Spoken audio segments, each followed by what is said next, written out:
viewers are wondering how can they help.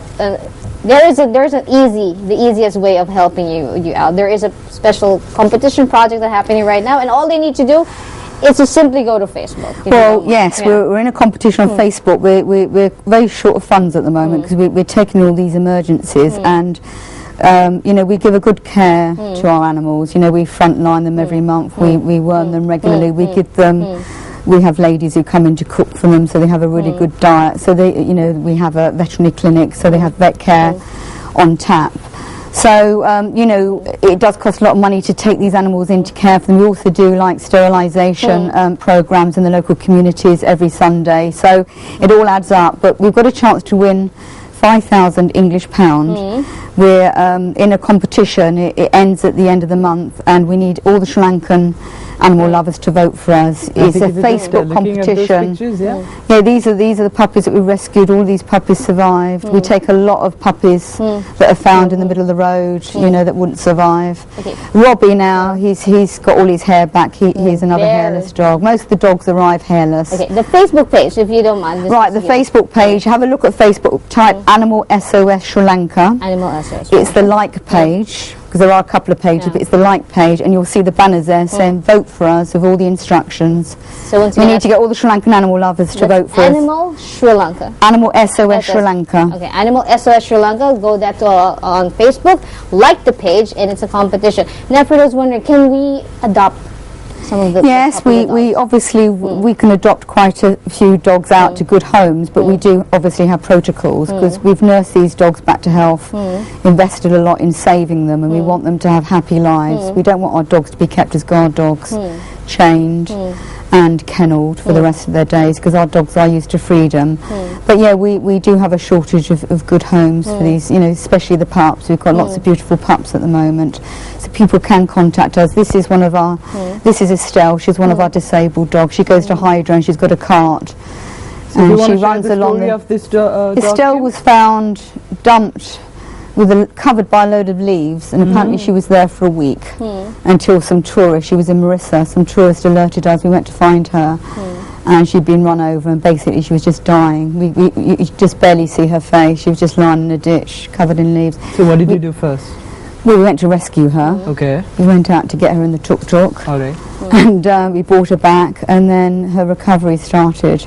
She's still not walking, but we're hoping that she will. We're taking her to Hydro. We take them out to the Indian Ocean. Some of the dogs, we have life jackets for them, and we take them out, we hold them up, try to encourage their back legs to move. We also do physio with oils and with a heat lamp. And meanwhile, they get around with carts because, you know, they run around just like the normal dogs with their carts, so they have a good quality of life. I'm assuming that all of them, all 500 of them, feel like they're like their children. I mean, I have a dog back home, and I cried when he passed away, and I cried for 2 weeks, and it took a lot of strength for me to just stop from crying. Does it get any easier now? Let's say there's a good family comes in hoping to adopt a dog. Letting go of the dog that you know you've nursed. It is hard when you've nursed them back from the brink, but I think as long as they're happy, and we do help, you know, we do home checks, and those dogs are really happy and they're living in the family environment where, you know, they're loved and they're getting the care. I mean, it doesn't always happen. Sometimes we do have to bring dogs back because we go there and find they're chained without any water. So we bring those dogs back because obviously that's not what, you know, that's not the life that we want for these dogs. They're all very special dogs to us. These street dogs are all very special. They've all survived against tremendous odds. We've nursed them back to health. We've invested a lot to save them, and we want the best for them. So yeah, we do want good homes, because obviously the more dogs we can home, the more desperate cases in our area we can bring in and treat and rehabilitate. So we do have to try to home as many dogs as possible. We do home dogs, but as I say, they need to go to good homes where they are going to be treated as pets and not as guard dogs. Well, Sally, can we just about to run out of time? So just to remind us, please, the Facebook like page is? Yeah, so please go into Animal SOS Sri Lanka. Facebook, you'll find it. It's the like page, and it's got lots of posters, vote for us. So if you like our page and then go into the competition, it's got all the instructions. Please vote for us, and then we can actually win some money to benefit more street animals. And I think it is indeed a wake-up call, right, That's Brian? To a lot of people who are on the roads as well in Sri Lanka, perhaps, and to other countries as well in the world, who are just careless in driving, and they hit these poor creatures. So many. We've got 8 paralysed dogs at the moment. We had one dog that a car went over both legs, literally more or less severed. One leg we couldn't save. We're trying desperately to save the other leg. It is healing, but literally it was exposed to the bone.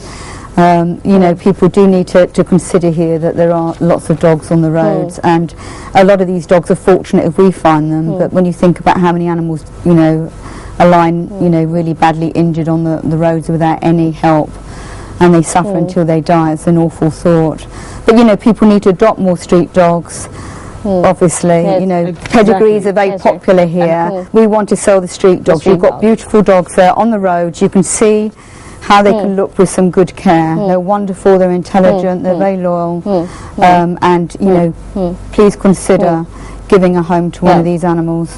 Well, yes, we think that was wonderfully put by Kim, that do consider street dogs, do consider adopting dogs in your neighborhood that you think are not given proper care, proper home, instead of getting for what normally you go for, which is the pedigreed one. So we hope today's episode made you realize what we can do as people, and also don't forget to go to the Facebook page. Once again, the Facebook page, Animal SOS Sri Lanka. Yes, vote for us, please. Yes, vote for. That's one thing I'm going to do right after the show. And Manu, thank you very much. And remember, we may be from different religion, but I always believe when it comes to animals, when it comes to other people, it always boils down to Matthew 25 verse 40. And I think we are all one. Whatever said and done. I think humans as well as animals, we are all living beings. And I think thank you so much, Kim, for actually coming onto the set. It's been an absolute blast. Yes. And of course, and just to remind you, Matthew 25 verse 40, what you do unto the least of these, you do unto me. And all boils down to that. We'll see you guys. Have a great day, and